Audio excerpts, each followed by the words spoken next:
Hey English learners, welcome back to English Unlocked, your friendly place to build real, natural English. I'm Alex. And I'm Emma, professionally curious about words, unprofessionally addicted to tea. We're 11 seconds in and you've already confessed a personality flaw. It's called honesty, Alex. Some people call it oversharing. Fair. Today we're talking about emotions, how to actually describe how you feel in English. Not just with happy, sad, and good. Especially not good. Good is the word English learners use when they don't know what else to say. It's the beige paint of the English language. Technically a color, says nothing. Harsh, but accurate. Quick note before we start. This is a B1 to B2 episode, so the conversation will be clear and useful for everyday English. If you're an A2 learner, stay with us anyway. Follow the examples and don't worry if a word or two slips past you. Later, we'll slow down 6 powerful emotion words in Word Tour, so you'll get a second chance with all of them. And Say It Better is coming too. We'll take flat, boring sentences and turn them into something with actual color. Let's start with the basics almost everyone already knows. Happy and sad, the two emotional bookends of every beginner textbook. They work, but they're a little flat, right? Like describing a sunset as colorful. Technically true, deeply unsatisfying. So let's upgrade happy first. If someone is extremely happy, we can say they're thrilled. Or over the moon. That one's an idiom. It means so happy you feel like you could float away. I'd like to be over the moon about something bigger than finding a parking space, but here we are. Small joys count, Alex. They do. And if the happiness is calm and steady, not explosive, we might say content or at peace. Content is a lovely word. It means satisfied, not needing anything more right now. Different from thrilled, which is loud and immediate. Content is quiet and lasting. Now let's flip it. Sad. What can we use instead? Heartbroken if it's about love or loss. Devastated if it's something serious. And gutted, which is more everyday and very British. Gutted is one of my favorites. It means deeply disappointed, almost like something was scooped out of you. I was gutted when the coffee shop stopped selling my favorite pastry. A tragedy of historic proportions. Devastating, really. What about a softer version of sad? Down or a bit low. I've been feeling a bit low lately is something you'd actually hear a real person say. Much more natural than I am sad, which said out loud sounds like a robot reporting a system error. Fair. Let's keep going. What about angry? Furious if it's strong, irritated if it's small and constant, and there's a great one, livid. Livid Is intense. It is. It means extremely angry, often silently. Someone who's livid isn't always shouting. Sometimes they're dangerously calm. the scariest kind of angry, honestly. Exactly. And for something smaller, annoyed or a bit wound up. Wound up like a tight spring. Exactly that image. Tense, ready to snap a little. Next word, tired. Everyone's favorite state of being. Exhausted for something strong, drained if it's more emotional than physical, and worn out, which works for both. What's the difference between exhausted and drained? Exhausted usually comes from doing too much. Drained can come from a difficult conversation, even if you were sitting the whole time. So emotional labor drains you. Completely. You can be drained after one phone call and not understand why. Painfully accurate. Let's do nervous. Anxious for something ongoing and heavier, uneasy for a lighter version, and there's a nice phrase, on edge. On edge sounds visual, like standing right at the edge of something. That's exactly the feeling. Alert, tense, waiting for something to happen. Last one for this round, excited. Thrilled, again, works here too, but also pumped, which is more casual and energetic. I'm so pumped for this weekend. Very natural. And if it's nervous excitement mixed together, we sometimes say we have butterflies. Let's do a second round before we move on. What about surprised? Astonished if it's big, taken aback if it's a little unsettling, and there's a fun one, gobsmacked. Gobsmacked is such a British word. Deeply British. It means so surprised you're almost speechless, like someone smacked you in the face with the news. Vivid image. What about confused?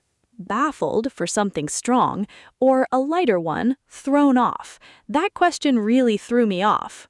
Meaning it disrupted your thinking for a moment. Exactly. Next, embarrassed. Mortified for the strongest version. And there's a great phrase, I wanted the ground to swallow me up.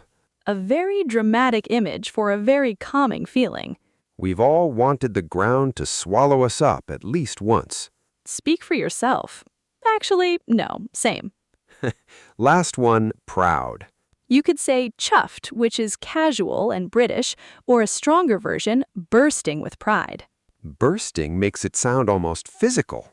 It really does capture that feeling of pride that's almost too big to hold in quietly. Now let's talk about idioms. My favorite category. Give me one of yours. On cloud nine, it means extremely happy, similar to over the moon, but slightly more casual. Very visual, floating on a cloud, presumably the ninth one specifically, for reasons nobody has ever explained. A mystery lost to time. What's yours? Down in the dumps. It means feeling sad or a bit depressed for a while, not just for a moment. So it's more lasting than gutted. Right. Gutted is a sharp, sudden disappointment. Down in the dumps is a longer, heavier, low mood. Here's one people misuse constantly, under the weather. That one actually means feeling slightly ill, not emotionally sad. Correct. I'm feeling a bit under the weather today usually means a cold or a headache, not sadness. A very common trap for learners because it sounds emotional but isn't. What about butterflies in my stomach? Nervous excitement, usually before something important, a first date, an interview, walking on stage.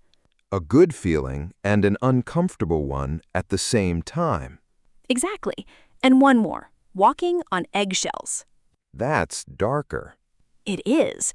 It means being extremely careful around someone because they might get upset easily, like every word could break something. Definitely not a fun feeling. No, but a genuinely useful phrase to recognize and understand, even if you hope you never need it yourself. Two more before we move on. What about green with envy? That one means feeling jealous of someone, usually because they have something you want. She was green with envy when he got the promotion. A very visual color for a very human feeling. And the last one, a lump in your throat. That describes the physical feeling right before you might cry, often from something emotional or touching, not necessarily sad. I had a lump in my throat during the wedding speech. It can happen from happiness too, which learners sometimes don't expect. One more pair before we move on. Jealous of something small versus something big. For something small, we might say a bit envious. I was a little envious of her new shoes. Casual, almost playful. Right, but for something deeper, we'd say eaten up with jealousy. That sounds much heavier. It is. It suggests the feeling is constant, almost consuming, not just a passing thought. Good distinction. These expressions paint a much clearer picture than just saying, I feel bad or I feel good. One general word rarely tells the whole emotional story. True, and emotions aren't always simple, right? You can feel two things at once. Absolutely. You can be excited and nervous, happy and exhausted, grateful and overwhelmed, all in the same hour. Which is honestly most Mondays. Every single Monday, historically. It's interesting, actually. Different situations often call for different emotion words, even if the feeling underneath is similar. True. At work, you might say you're a little frustrated. With close friends, you might say you're absolutely furious about the exact same thing. Same emotion, different volume depending on the room you're in. Exactly, and that's not fake, it's just knowing your audience. Choosing the right word isn't about hiding your feelings, it's about expressing them in a way that fits the moment. A good vocabulary gives you options. A limited vocabulary makes the decision for you. That's a nice way to put it. I have my moments. Let's test some of this before it gets too personal. A quick-fire emotions round? Bring it. I'll describe a small moment. You give me the best word or phrase for it. One word or phrase only. Ready. You just got amazing news and can't barely sit still. Thrilled or on cloud nine. You've had a long week and just want to disappear into your bed. Drained or worn out. Someone cancels plans you were really looking forward to. Gutted. You're waiting for an important email and keep refreshing your inbox. On edge. Definitely on edge. Your favorite show gets canceled after one season. Devastated. Personally devastated, historically. You open a message and immediately regret reading it out loud in a quiet room. Mortified. Ground swallow me up, mortified. Someone tells a story and the ending completely surprises you. Gobsmacked, or astonished if you want to sound slightly more formal. You finally finish a project you've been avoiding for months. Chuffed, or bursting with pride, depending how big a deal it was. And last one, someone at work is unpredictable, so everyone speaks very carefully around them. Walking on eggshells. Perfect. And hidden inside today's conversation were 6 especially useful emotion words. Thrilled, gutted, livid, drained, anxious, and content. We gave each one a meaning as it came up. Now let's slow them down properly, practice the pronunciation, and make them easier to actually use. Time for word tour. First word, thrilled. Thrilled. Thrilled means extremely happy and excited about something. It's stronger than just happy. You could say, I was thrilled when I got the job offer. Big, bright, immediate happiness. Exactly. Our next word is gutted. Gutted. Gutted means deeply disappointed about something, often unexpectedly. You could say, she was gutted when the trip got canceled at the last minute. Sharp, sudden disappointment, very common in everyday conversation. Next word, livid. Livid. Livid means extremely angry, sometimes in a quiet, controlled way. You could say, he was livid when he found out about the mistake. Not shouting necessarily, just intensely, dangerously calm. Next word, drained. Drained. Drained means feeling like all your energy has been used up, physically or emotionally. You could say, I felt completely drained after the long meeting. Even if you barely moved, a difficult conversation can leave you drained. Next word, anxious. Anxious. Anxious means feeling worried or nervous about something, often for a while. You could say, she felt anxious before the interview, a heavier, more ongoing version of nervous. And our final word, content. Content. Content means feeling satisfied and calm without needing anything more right now. You could say, after a quiet weekend at home, he felt genuinely content. Quiet, steady happiness, not loud, but real. So today's 6 words are thrilled, gutted, livid, drained, anxious, and content. 6 useful words to help you describe real emotional moments, not just good or bad. Choose one and try making your own sentence out loud right now, wherever you're listening. And stay with us because Say It Better is still coming. Before that, a quick word about something we built for exactly this problem. The problem where you know plenty of words, but the moment someone asks how you're doing, you still say, I'm fine. That's why we put together the English Unlocked Feelings Toolkit, a short practice guide with real phrases for describing your mood in everyday conversations. It covers small talk, deeper check-ins with friends, and even how to talk about a rough day without just saying bad. There's a section on workplace English too, how to sound professional while still being honest about stress, deadlines, or a difficult meeting. And a short audio drill where you practice saying each phrase out loud with us, so it's not just something you read once and forget.